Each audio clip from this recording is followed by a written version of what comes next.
What is going on, guys? I hope everyone is doing great out there. Thanks so much for joining us. I'm honored that you're here, and I can say it is truly a beautiful day in our country, no matter where you are listening to us from, and no matter what day of the week you're listening to us on. Because if you don't believe me, just travel the world some. I think it will open your eyes. Now, if by chance this is the first time you've ever joined us, just know up front that I am a very proud moderate. I served 4 years in the Marine Corps, and every week I do three things. First, I discuss politics, defense news, and looming hotspots around the world that might affect our country. Secondly, I work to unite us and remind us of how lucky we are to live here, because I do believe our country's division is its greatest threat. And finally, I always share some motivation and inspiration at the end of each episode, because who doesn't need that, right? I should mention up front, I do try to put timestamps in, so you will find timestamps for each section.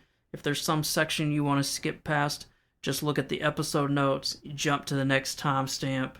Easy to do. Before we get to the news, let me make one quick announcement about a small logistical change in the show.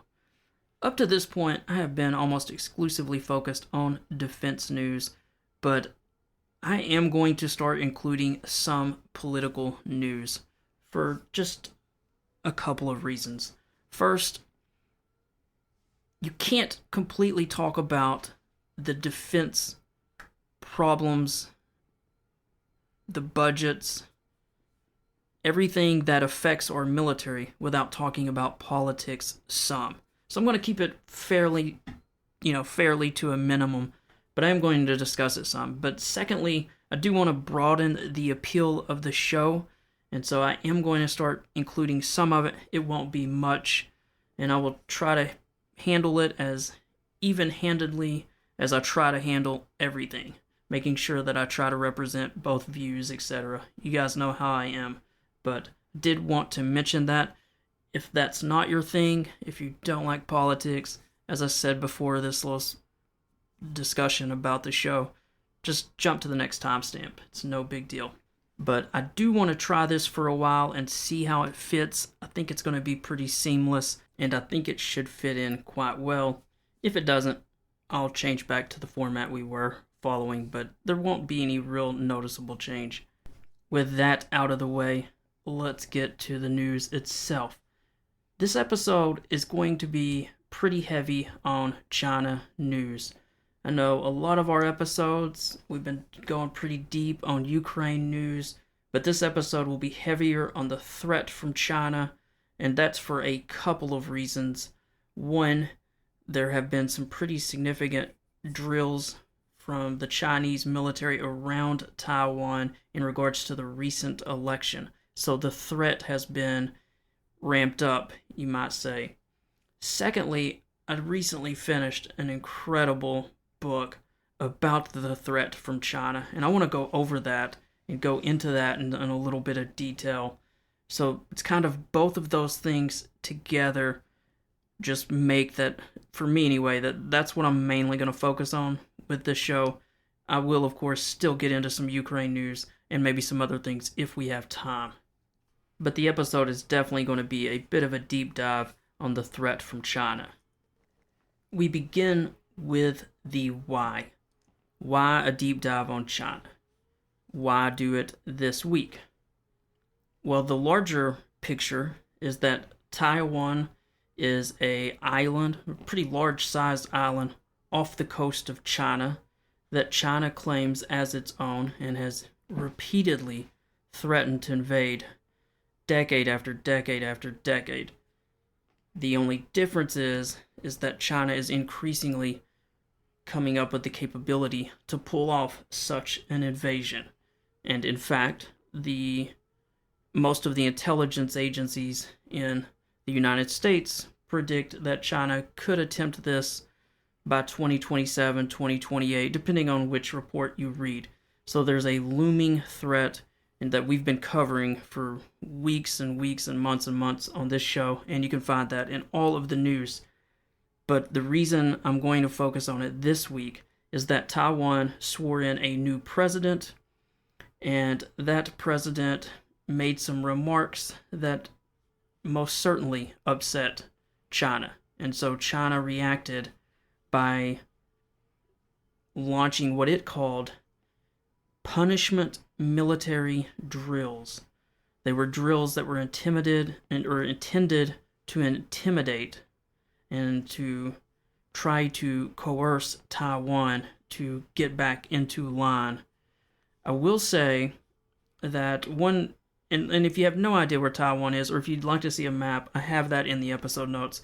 But I will say, one analyst made an interesting point, which is that the new president of Taiwan did not speak in his remarks about, quote, one China in his inauguration speech. And so by not doing that, which has been basically a consensus going back to 1992, that's almost 30 years, a little bit more than 30 years, in fact, by not making the remarks of one China, it greatly upset China. And so China felt like it had to react, because essentially it's almost as if the new president is speaking of Taiwan as already being independent. China was obviously infuriated by this, and so they launched large military exercises, including dozens of warplanes, several Navy destroyers, frigates. All of them encircled Taiwan. And I do have an image where put together by Derek Grossman, who's an analyst who keeps up with it, that kind of shows how they encircled the island of Taiwan. And it also does a good job of showing just how close some of the outlier islands of Japan and the Philippines are to Taiwan, and why this is just such a messy situation for all the countries around. Now, partly as a result of these aggressive actions by China, there was a bipartisan congressional delegation from the United States that visited Taiwan in just the past few days, and they again vowed to help Taiwan stand up to what they called China's intimidation tactic to punish democracy. Those visitors included the chairman of the House Foreign Affairs Committee, a gentleman by the name of Michael McCall.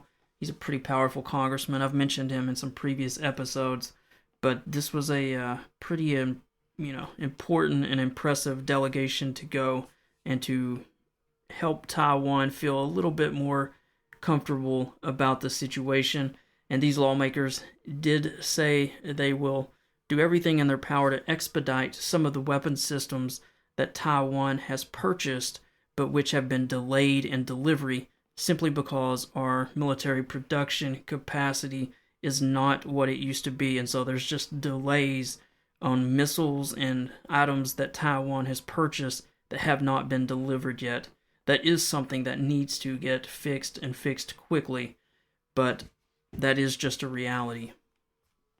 You may wonder, well, Stan, is China going to invade? What are the chances of that happening sooner? Maybe in a few months, maybe within a year or so.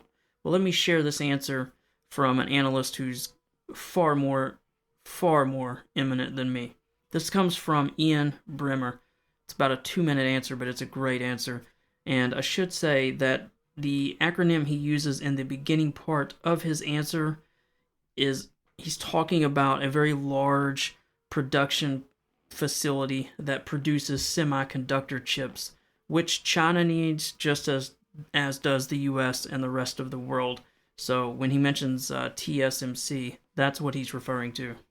But again, this is Ian Bremmer. He's a long-time foreign analyst who covers this stuff in depth.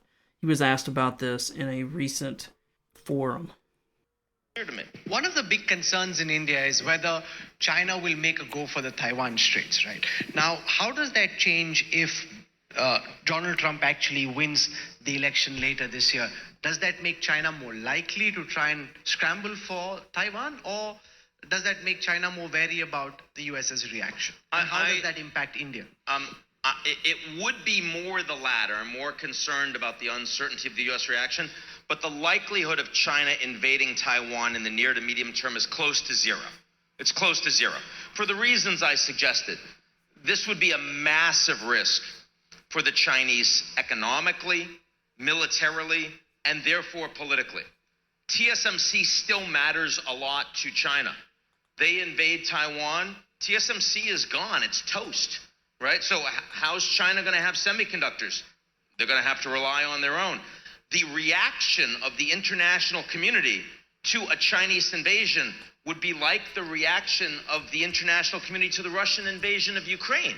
Well, how has Russia done economically since the invasion of Ukraine? Not so well, except Russia's a gas station. The future of Russia's economy comes from the fact that you need the stuff they pull out of the ground. They've had 1 million talented young men flee the country and give their human capital to Georgia and the UAE and other countries. But China, they're not a gas station. They're not about resources you pull out of the ground. They need stability. They need access to international markets. This would be a freaking disaster for China. So they're not about to do it. And so I don't think it matters. I think there are a lot of things that China can do that incrementally over time improve their leverage diplomatically, economically, and militarily over Taiwan, slowly, without risking the entire stability of the future of the China experiment. But invasion is not there. So there you have it. In the short term, invasion of Taiwan, not likely, hardly at all. But it gets more complicated if you start to stretch out that length of time. In fact, there is lots of public reporting that the president of China, Xi Jinping, has asked his military to be prepared to invade Taiwan by 2027. And I have a link in the episode notes where the CIA director William Burns discusses this, that the president does want the military to be ready to invade by 2027, but there's two caveats to that. First, that does not mean that he's decided to invade in 2027 or any other year as well, Burns told a interviewer on CBS. Also, Burns, the CIA director, said that President Xi and his military leadership do have some doubts about whether they could accomplish that invasion. All of this brings me to World on the Brink. What is World on the Brink? Well, not only is it a reality of the looming and growing tensions and probably future crisis that we will have with China, World on the Brink is also the name of an outstanding book by the authors Dmitry Alperovich and Garrett Graff. Honestly, it's hard for me to try to compress with the time that I have how great this book is. But as you guys know, I've done more than 100 plus episodes of this podcast. I have never reviewed a book. I have no connection to either of the authors. I bought this copy as I saw some various analysts talking about how good it was. And it is a page turner. And it is, well, I'll just say, instead of saying what I think it is, the subhead perfectly describes what the book is about. It's how America can beat China in the race for the 21st century. And it discusses the looming potential invasion of Taiwan. But it does so, it's not like a textbook. It's not like most books. It is just a gripping read. That it begins with a very detailed, hypothetical example of the invasion of Taiwan. You read the first 10 or 12 pages and you're almost scared because the invasion is so well described by these two very well-versed analysts that it feels absolutely real. Then they go into the background of how we got here. They talk a bit. You go from being scared to seeing the weaknesses of China. They remind us of the strengths of America. And then from there, they talk about ways that the U.S. can help avoid having China invade Taiwan. Essentially, how the United States, aligned with other countries, can help prevent a catastrophe of proportions that's almost impossible to wrap your arms around. One view of mine that these authors helped change is that they make a strong case that the United States cannot totally isolate China. That as China continues to act out and try to coerce neighbors, that you might, as a country and our allied countries, might be tempted to push more boldly toward isolation, trading less with China, etc. And that's always been kind of my view, is that you do the carrot and the stick and you show them that let's keep trade going, let's not go down this road that has lots of uncertainty, and that there will be no real winners should the worst come to pass. But they make the case that if you start to isolate China too much, then you are incentivizing China to act out and to go after Taiwan in a more aggressive fashion, because, after all, if China does not have plenty of trade with the West and the United States, then they have fewer incentives not to be more aggressive. And I found that a pretty compelling point that helped change my view. Again, I can't reiterate enough how well a job they do, both scaring you in the beginning, but also reassuring you as you go through just how much more powerful the United States is and how we can effectively manage this. But what I thought I would share as just one final good teaser for why you probably should buy this book, and by the way, I'll put in the episode notes a link to purchase the book, is I know there are people out there who say, why do we have to get involved? Why even worry about Taiwan? This is the isolationist position, if you will. Let's just pull back to our borders. It's not worth it. And I want to address that because they do a great job of tackling that toward the end in their summary. First, they make clear that we have to, as our strategy, it has to be to convince China that it's going to be better off working within the existing global order, respecting territorial sovereignty, engaging fairly in global trade, and putting an end to the practice of economic and military coercion of other nations, which of course they've been doing and I've been detailing for the past couple of years. That's the overall strategy or goal that the U.S. and all of the aligned nations against China should try to push. And they do a great job of saying the overall strategy is every morning we should try to make sure that President Xi wakes up and thinks today is not the day to invade Taiwan. Do that day after day after day until he eventually wakes up in 5, 7, or 10 years and says the window to invade Taiwan has closed. And so our goal should be to make them stall their invasion until at some point they realize it's not a possibility.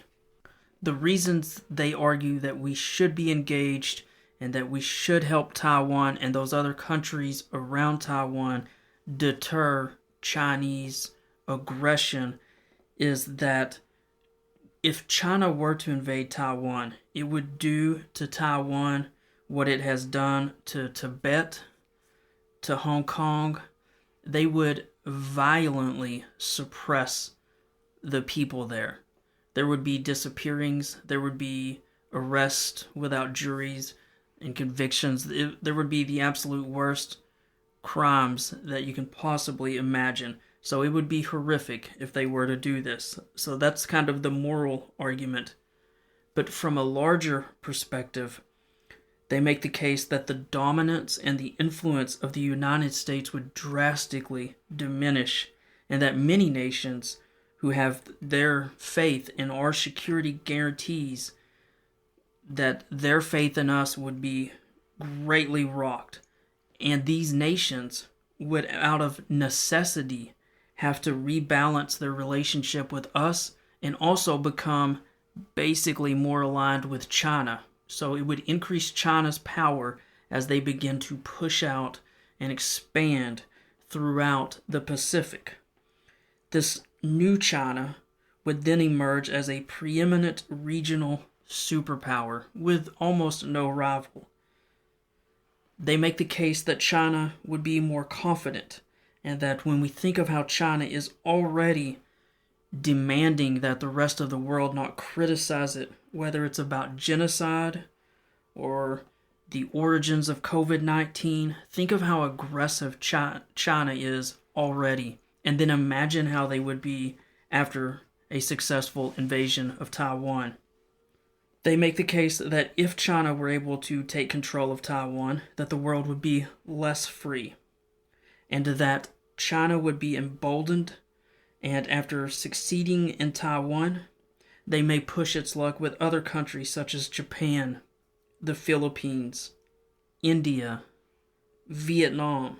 Some of these we actually have treaties to defend. So, if China takes Taiwan, they make the case that a conflict with the United States becomes more likely further down the road, but it will be against a China that is much stronger than they are right now. So again, they make the case that we need to delay. They further make the case, as I said earlier, that this is not about decoupling from China, because a complete disconnection of our economies is not only unrealistic, but it increases the risk of danger that China would feel, because China is going to feel less connected to the West, and China is going to feel more free to disregard our interest and to pursue an invasion. Again, this is a great book that I do highly recommend, something I've actually never done before, but you will come away from it so much better informed. So I've got the link in the episode notes if you do want to check it out. But even if you don't read it, definitely give them a follow on social media. They're both very well informed, the two authors are. But just this book, guys, it is something else. And I hope just even sharing what I've shared from the book has helped inform you some, because I learned so much reading this book. And I won't lie, it was a little humbling, because I like to think that I keep up with foreign affairs. I like to think I study and report on this stuff on a weekly basis, but the way that some of the details that they pull out, including how much of just a stronghold Taiwan is, I've talked about that some in the past, but they go into way more detail about why Taiwan is one of the best places you could possibly want to defend. It has shallow seas on one side, it has high cliffs on the other, the water around it has terrible weather for much of the year, so there's only a short window for invasions to even happen. There's mountainous terrain that would be very difficult to attack and assault. There are fast-flowing rivers. There are dense urban areas. Taiwan is the perfect place to try to contain China from. And they make that case in detail as well. But again, it's a great book.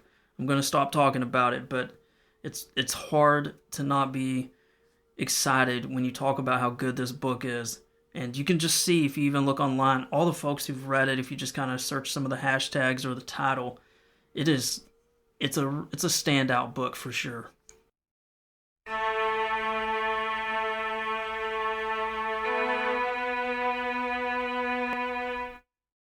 Hey guys, just a quick reminder. If you enjoy the show, you've been listening to it for a while, and you'd like to support what I'm doing, there's a few ways you can do so. You can sign up on my Substack page, support the show at $5 per month. You can also do it through Patreon. I've got a link to that in the episode notes. And then finally, you can even just send a tip through Venmo. I've got a link to that as well. I really appreciate all of y'all's support. It helps me justify the time to do this, and I really am excited about where this show might end up going and how many people it might actually end up helping.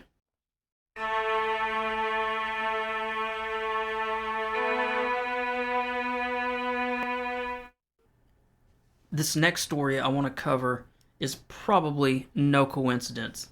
Between those drills that China has been doing around Taiwan, the release of this book I've been just talking about, essentially this looming threat that is clearly on the horizon, has led to a top Republican on the Armed Services Committee is pushing a very aggressive plan to increase the Pentagon's budget.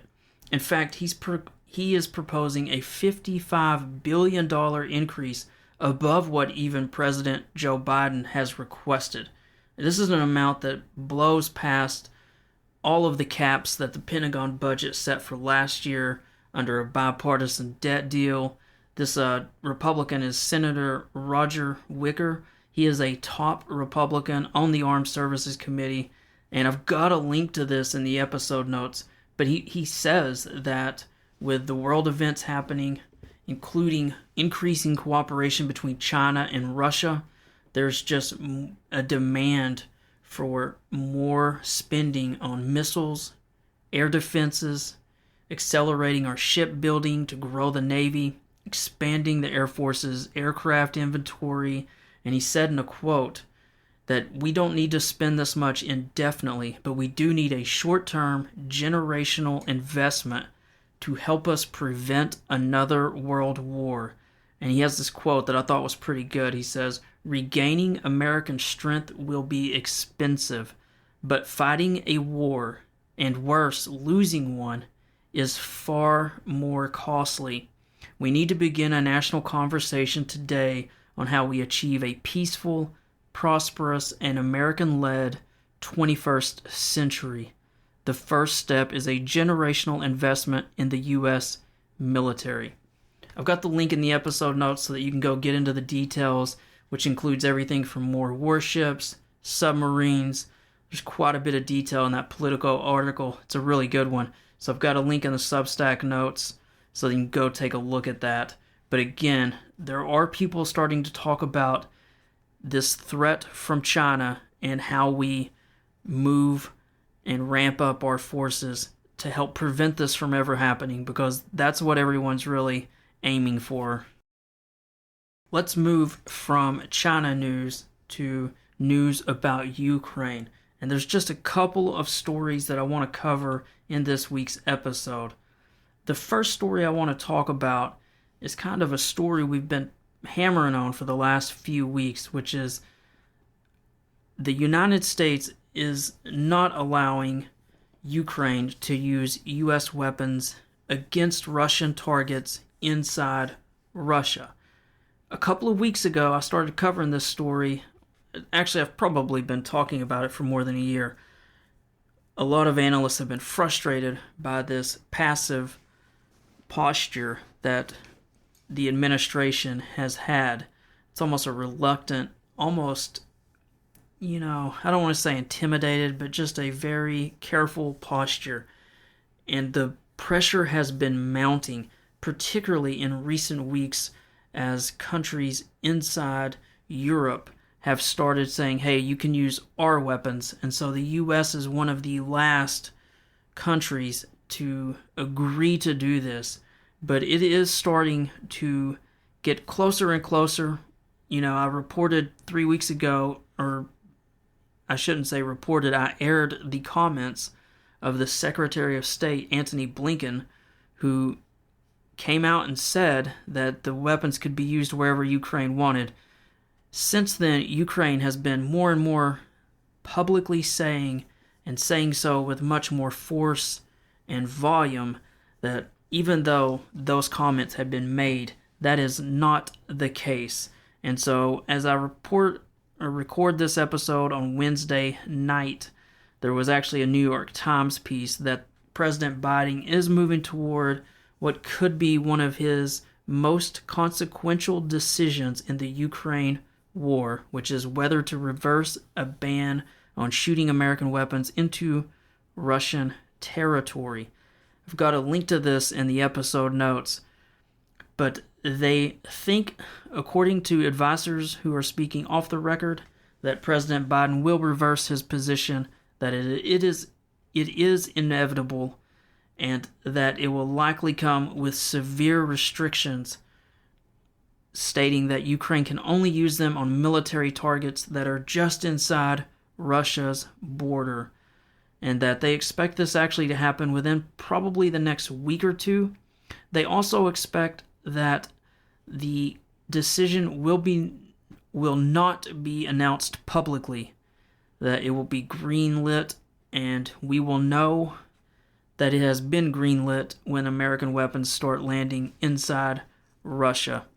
So a good little piece on that I've got a link to, that was from the New York Times. I've got a link to that in the episode notes. So wanted to update that story first. The second big news coming out of Ukraine is that Sweden has announced it will send 2 new jets, unique jets, to Ukraine. Sweden has announced that it will give Ukraine 2 airborne surveillance and control aircraft.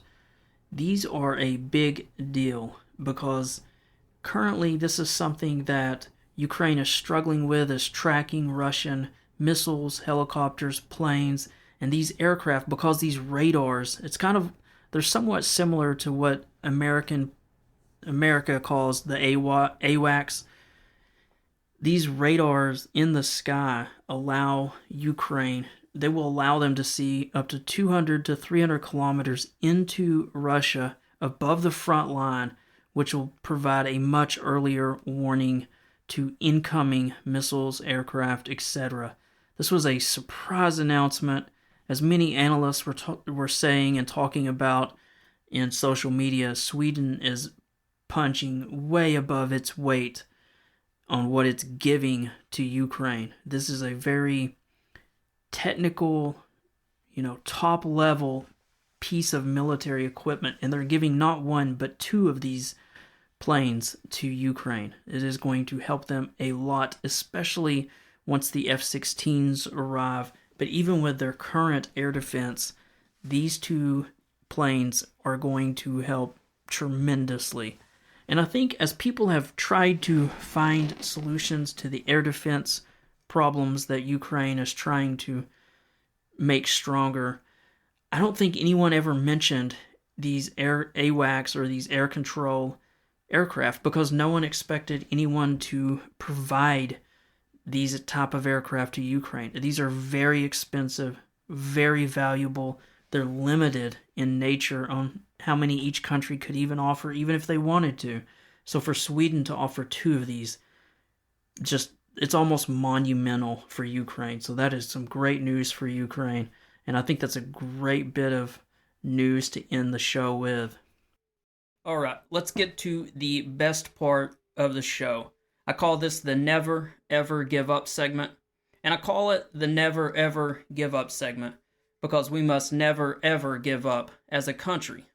Though we face great division, a massive debt burden, and probably future problems that none of us could even predict, but we must never give up as a country, and I believe we must stay united. And also, as individuals, we must never, ever give up. We've got family and friends counting on us. So in this section, I'm going to share some motivation to help encourage you. I'd like to begin by honoring a Medal of Honor recipient. If you don't know, the Medal of Honor is the highest military decoration you can possibly earn in the military, and it's awarded to service members who have distinguished themselves by acts of valor. The medal is typically awarded by the President of the United States upon the recommendation of the armed services. One final footnote before I read this week's. As I said when I first began this back in April, I am just going in alphabetical order because I could not possibly decide which wars to begin with, which services, etc. And since there's more than 3,000 of these, it was just too much. So I'm just going very simplistic alphabetical order. This week, I want to honor Leonard Alvarado. Leonard Alvarado served in the U.S. Army during the Vietnam War, and will now read his citation. Specialist 4 Leonard L. Alvarado distinguished himself by acts of gallantry and outstanding courage above and beyond the call of duty while serving as a rifleman with Company D, 2nd Battalion, 12th Cavalry, 1st Cavalry Division Air Mobile during combat operations against an armed enemy in the province of Phuoc Long, Republic of Vietnam, on August 12, 1969. On that day, as Specialist Alvarado and a small reaction force moved through dense jungle en route to a beleaguered friendly platoon, Specialist Alvarado detected enemy movement and opened fire. Despite his quick reaction, Specialist Alvarado and his comrades were soon pinned down by the hostile force that blocked the path to the trapped platoon. Specialist Alvarado quickly moved forward through the hostile machine gun fire in order to engage the enemy troops. Suddenly, an enemy grenade exploded nearby, wounding and momentarily stunning him. Retaliating immediately, he killed the enemy grenadier just as another enemy barrage wounded him again. Specialist Alvarado crawled forward through the machine gun fire to pull several comrades back within a hastily formed perimeter. Realizing his element needed to break away from the hostile force, Specialist Alvarado began maneuvering forward alone. Though repeatedly thrown to the ground by exploding satchel charges, he continued advancing and firing, silencing several emplacements, including one enemy machine gun position. From his dangerous forward position, he persistently laid suppressive fire on the hostile forces, and after the enemy troops had broken contact, his comrades discovered that he had succumbed to his wounds. Specialist Alvarado's extraordinary heroism and selflessness at the cost of his own life, above and beyond the call of duty, are in keeping with the highest traditions of military service and reflect great credit upon himself, his unit, and the United States Army. Wow, what a testimony there to his courage. And I don't know about you guys, but I can't read one of those and not just be inspired and not be just, just moved, really. And just also just putting in perspective the pettiness and the way that people complain these days.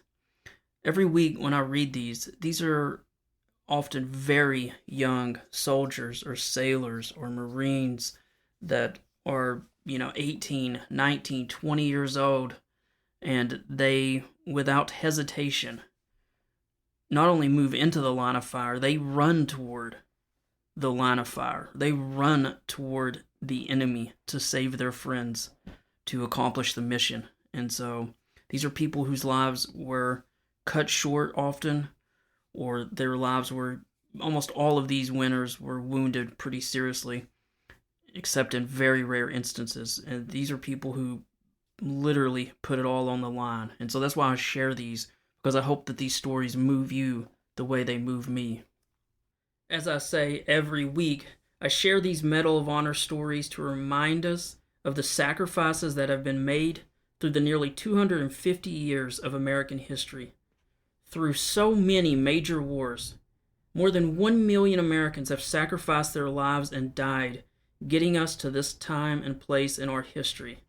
In wars such as the American Revolution, the War of 1812, the Civil War, World War I, World War II, the Korean War, the Vietnam War, Desert Shield, Desert Storm.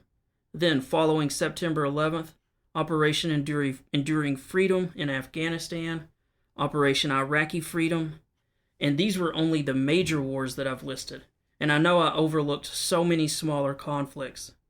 In all, more than 41 million Americans have served over the course of our nation's history.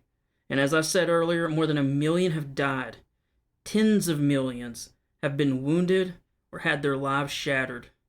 So I think it's always important that we remember these facts, particularly when we have people regularly saying that we face a potential civil war, or that we should split up our country because of whatever the latest culture war is, or any other number of silly reasons.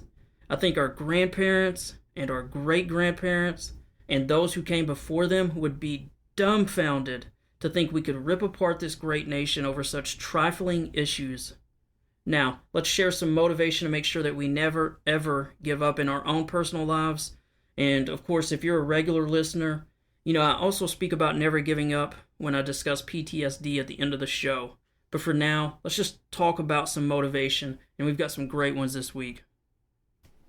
Here is the first one, and this first one isn't just motivation. This is ways to improve our communication, which I had come across and which I thought was pretty good. And so I want to just share these. So these are ways of saying things in a more effective way. So instead of saying, "You'll be fine," try saying, "I understand." Again, instead of saying, "You'll be fine," try saying, "I understand." Instead of saying, "You should," replace that with, "What makes you feel supported?" Again, don't just say "you should." What makes you feel supported is a better way of saying that. Instead of saying, "It's okay," try saying, "I'm listening." I'm pretty bad on "you should" and "it's okay," I gotta be honest. But again, instead of saying "it's okay," try saying "I'm listening." Instead of saying "I once," we all know some people are horrible about this, but you tell them a story and then they have to up you. And they say, "Well, I once did this," and their story's always better than yours, at least in their words, or their minds, I should say. So instead of "I once," something we can all do is just say, "Well, tell me more. Tell me more about whatever that thing is they're telling you." And then this last one, instead of just a "how are you," after you do a brief hello, you can say, "What made you smile today?" Or "Tell me something good that's happened in the past week." So those are some good communication ones. I thought I'd share those. Let's move to some regular, just motivation ones. Here's the first one of those. Success takes time. Keep grinding. Next one. Live your life in such a way that when your name is mentioned, people will smile. That's a good one. Next one's a quote from an unknown person. Don't limit your challenges. Challenge your limits. Again, don't limit your challenges. Challenge your limits. Next one. You have the power to become anything you dream of. Not only today, but every day. This is not done by luck, but through your actions and mindset. Actions and mindset. Those are two good ones, right? What are you doing? How are you keeping yourself mentally motivated and mentally strong to keep going? Actions and mindset. Those are good ones. The next one actually mentions mindset, coincidentally, but create a mindset where you think everything is happening in your favor. Oh, that's a good one. Create a mindset where you think everything is happening in your favor. Just imagine if you had to make a sales call or something, or you're going for that interview, and in your mind, you're going into it not nervous, but you're saying, "I'm going to make this call, and they want to hear from me." Or, "I'm going into this interview. They haven't had good interviews. They want me there." Such a different attitude, isn't it? This next one's kind of a tricky quote. It's from the great Russian author Leo Tolstoy, but I'm going to read it a couple of times because it's so good. And I've definitely found this to be true in my short life of 46 years, but the quote is this: "No matter how old or how sick you are, how much or little you have done, your business in life not only isn't finished, but hasn't yet received its final, decisive meaning until your very last breath." Oh, that's a good one, isn't it? You gotta chew on it, but no matter how old or how sick you are, how much or little you have done, your business in life not only isn't finished, but hasn't yet received its final, decisive meaning until your very last breath. That one is deep. I know in my short life, as I was saying, I have definitely had those moments where, if you'd asked me while I was in the Marine Corps, what's your goal, what's your life all about, it was all about the military, and I had these really ambitious dreams, and then later it was, I'm going to get out, I'm going to go to college, and then later it was some family stuff, and then later it was, I'm running this business, this weekly newspaper, this is so important to the community, and maybe I'm going to eventually grow it into launching other newspapers, and I had these just crazy dreams. I did that for 9 years, and then it was gone, and I was like, man, what was the point of all that? And then it was writing books, and I'm sure in your own life you've gone through just different stages where if you'd been put on a lie detector test, what is the point of your life? What's the most important thing in your life? You would absolutely just tell the truth. It is A, B, C, D. It is this. It is absolutely this. 100%. And, it ain't always that. It is at that point. But you hit curves in, the road. Sometimes the road forks. Sometimes life takes a turn you don't expect. And I certainly know that my life has been that way, and I'm betting yours has too. But again, the quote is, no matter how old or how sick you are, how much or little you have done, your business in life is not over. It not only isn't finished, it hasn't received its final decisive meaning until your very last breath. All right, here's the next one. This is just a regular quote. Wise men are not always silent, but they know when to be. That's pretty good. Wise men are not always silent, but they know when to be. This next one's a quote from Confucius. Here it is.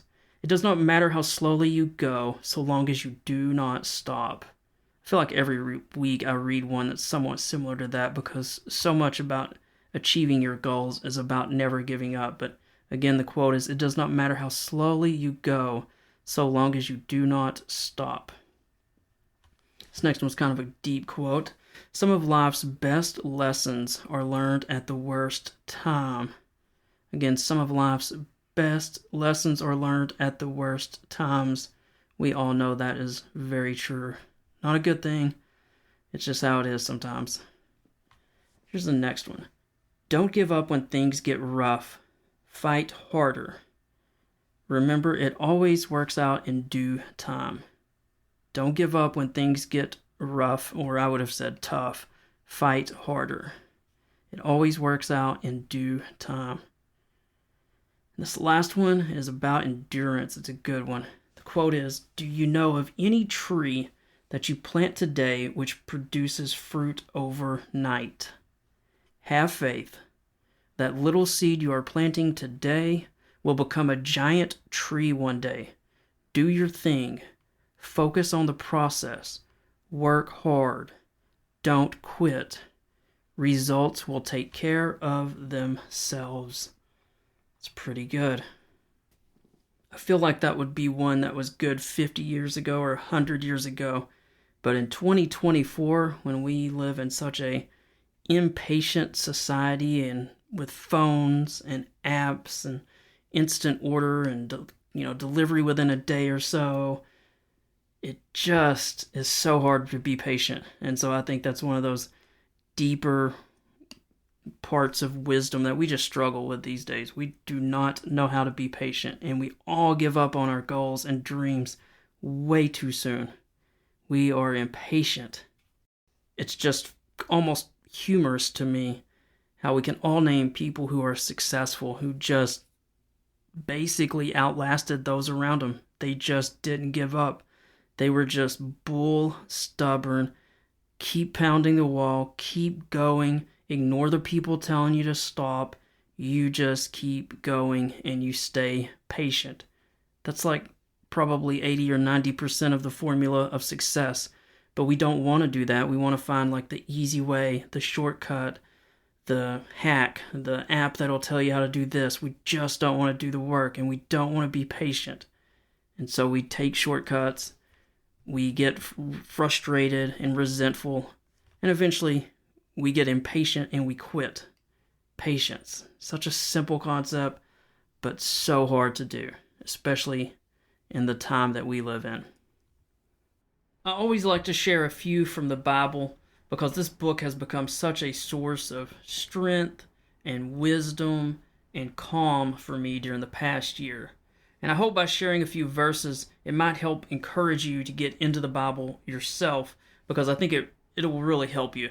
And honestly, if you were like me and you'd spent years and years reading self-help books, meditating, Buddhism, whatever it was that you've been doing, and it's still not working, then I say why not try something else?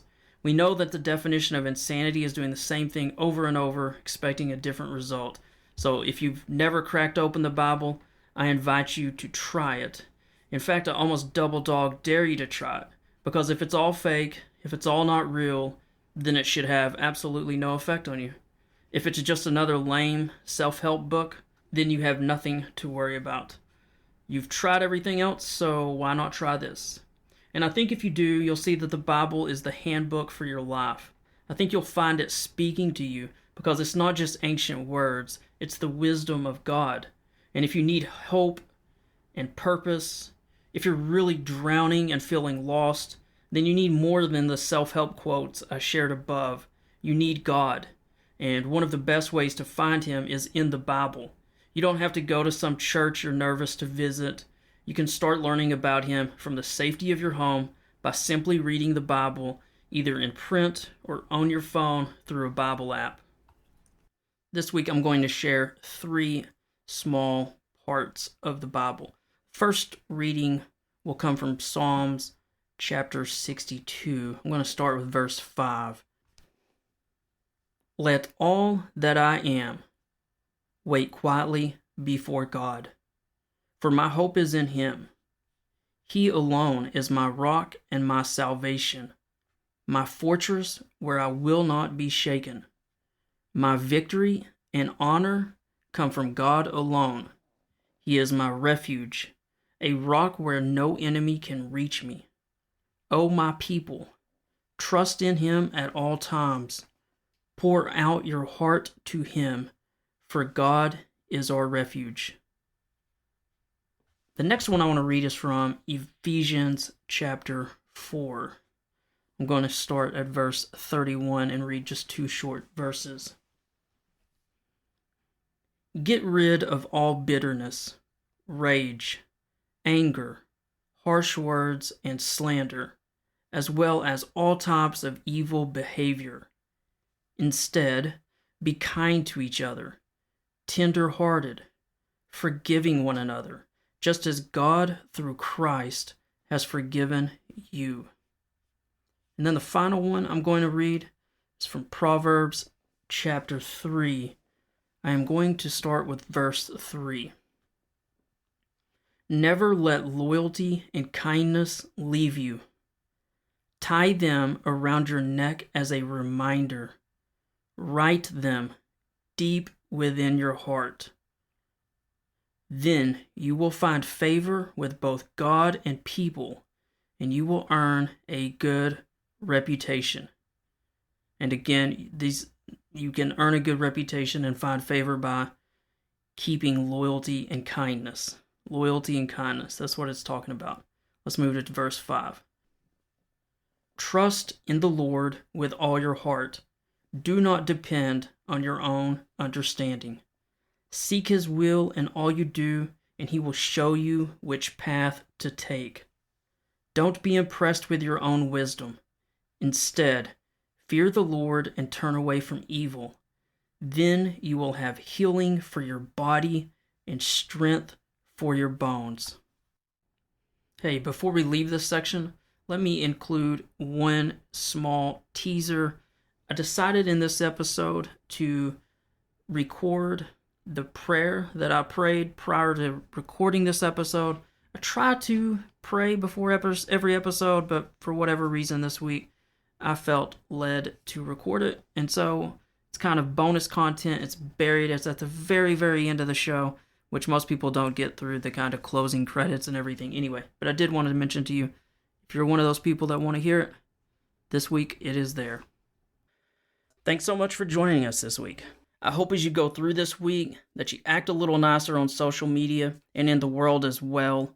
Smile at folks in the grocery store, do small acts of kindness, and remember that most Americans are good, and they will help you in an emergency, even if you don't agree politically. Now, I have to finish with two things. I want to say a bit about myself and my books in case you're new to the show, and then I need to say some words for those struggling with PTSD or mental illness, especially since veterans are at a 57% higher risk of suicide. First, a bit about myself and my books. I am a military vet. I spent 4 years in the Marine Corps, all of that time in the infantry, and yes, that does matter. After my enlistment, I went to college at the University of Tennessee. I became a journalist. I spent more than 10 years in the news business. Besides all of that, I've also written 12 books. Those books include a series about a Marine Corps sniper, several novels about a police detective and a private investigator, and a few books about war, such as World War II and Afghanistan. Basically, these are all fast-moving books with lots of action and plot twists, because those are the kind of books I've always enjoyed reading. You can find all of those books in the link in the episode notes, or you can look on Amazon by just searching my name, Stan R. Mitchell. Buying a book, telling a friend about a book, or buying one as a gift for someone, friend or loved one, is a great way to help support the show. And in all seriousness, they're pretty highly rated, and I've been very fortunate to have sold 70,000 copies to date. And I promise you, even though I live in Tennessee, I do not have that many cousins. The second thing I need to talk about is PTSD and suicide for just a moment. This isn't just for our veterans, although I know PTSD does seem to affect veterans at a much higher rate, but it's for anyone. We can all get in a really low spot, but we have to remember that it's a season. It's a valley. If you're having serious issues, please call 988, select 1. You can talk to a crisis line responder anytime, day or night. Whether you're a civilian or a veteran, it doesn't matter. But I do know this is hard to do, and I know most of you won't, so I have to be a little mean here. The fact is that when we had a drill instructor in boot camp pushing us, or maybe a tough coach back in high school, you know that you can go further than when it's just yourself pushing you. So I'm going to be that person. I'm going to be mean for just a moment, and I have to remind you that you cannot give up. Do not lose this fight. Do not make your parents or your family have to plan your funeral. Don't make them feel guilty that they did not check on you, that they could not reach you. You can hold on another day, and if you do, I promise the next day will be a little easier. Now, again, if you're in a fight that you worry you may lose, call someone. Call a friend or a family member. Please, just do that. Or call 988, select 1. But whatever you do, do not quit. You're in a valley, and this world needs you. Probably your parents need you. I mean, seriously, who's going to take care of your parents in 30 years? I'm being dead serious here. I just helped take care of my mom while she fought with cancer before she passed. I'm helping take care of my dad now. But who's going to do it for you? Are you going to let the system take care of them? How horrible is that? So you cannot quit. And believe me, there's something you're meant to do. You just can't see it because you're in this immediate fog and pain. You can't see that end result. But there's a mission for you to do. Maybe it's to coach Little League. Maybe it's to help others with PTSD. Maybe it's to run for office. But there's some calling for you. You just haven't found it. But you need to get involved. You need to stop isolating yourself. Go visit a veterans group, the VFW. Visit a church near you. Talk to some family that you have lost touch with. Or maybe reach out to that friend that you've grown apart from. They're probably dying to talk to you. But seriously, if you're struggling, call the hotline 988 and select 1. Or you can also start moving toward God. If you're not willing to make that phone call, read the Bible if you never have. I think it will help. Read some of Psalms or Proverbs, or start with the New Testament. I would suggest the book of John. I think you'll find that the Bible will start drawing you in and changing your life. If you don't have a Bible, you can download a Bible app on your phone, or you can look it up online. There are dozens of sites with it. Even simpler, I have a link in the episode notes that I think can help you. I write a faith-based blog about the Bible and God, and I have a link in my episode notes to a pretty powerful story about my dog, who is a stray that we adopted from the shelter. The title of the article is Be Like Ozzy. Go Near Your Master. I I've had a lot of people tell me that story really helped move them, that it was very impactful. So it's free to read. You got nothing to lose by going to read it. Now, I always like to end each show by reminding people that you can comment anytime. I try to monitor those. You can also reach out privately by email to me at authorstanrmitchell@yahoo.com. And that's in the episode notes, by the way. But again, it's authorstanrmitchell@yahoo.com. Hey, here's one other thing. This podcast is about defense news, but I also do a political blog. So if you love my moderate, optimistic views, you might enjoy that. It's called Thoughts from a Southern Gentleman. You can find a link to the episode notes to that as well, or you can just search that on Google. Hey, thanks for hanging with me this week. It's truly an honor to talk with each of you and to know that there's a few of you out there who are listening and who care about our country and our military and all the issues that we face. I know there are a lot of scary issues out there, but we're going to get through them together, the same way America's gotten through everything before this. I love you all, but never forget that God loves you more than you can possibly imagine. He is our true Father, so I hope you spend some time with Him this week. If you want true peace and strength and wisdom, make sure you read your Bible some this week. It'll help you a lot. And also, reach out to a friend or anyone who you know is struggling. Whether they are young or old, life is truly hard. We know this. But the true strength of this country is its people, and that includes you folks listening to me right now. So be a leader, be a doer, be a servant to someone. With all of that being said, I'll catch you all next week. You have been listening to The View from the Front. I hope you enjoyed the show. This is the bonus portion of the show, and if you're listening to this, then you are certainly someone who enjoys listening to the podcast. You're probably a supporter, and I am truly honored that you are listening to this part of the show, because you have gutted it out and hung in there. I want to just say just a short intro. The part you're about to hear is the prayer that I prayed before taping this week's episode. You will probably notice that my voice is a little lower, and it's certainly less confident. It is not nearly as certain in the words that I use. I do not write any of it down. All I have done is taken out some of the pauses, because when I prayed this prayer, in some cases those pauses were 10 to 15 to 20 seconds. Because I was trying to communicate with God. I did not know what I was going to say. I was trying to be as real and as open and genuine as I possibly can be. I'm inserting this intro just because I know some will say I should not post a prayer that Jesus, even in the Bible, puts in some words against public prayer. But I will say it's a more complex picture than that. He being Jesus, prays publicly in a couple of different places in Matthew, also in Mark, also in Luke. He also taught others to pray publicly. That's in Matthew. The early church prayed publicly. Jesus' apostles prayed publicly. You can find that in Acts chapter 27, verse 35. They also even wrote down prayers for others to read.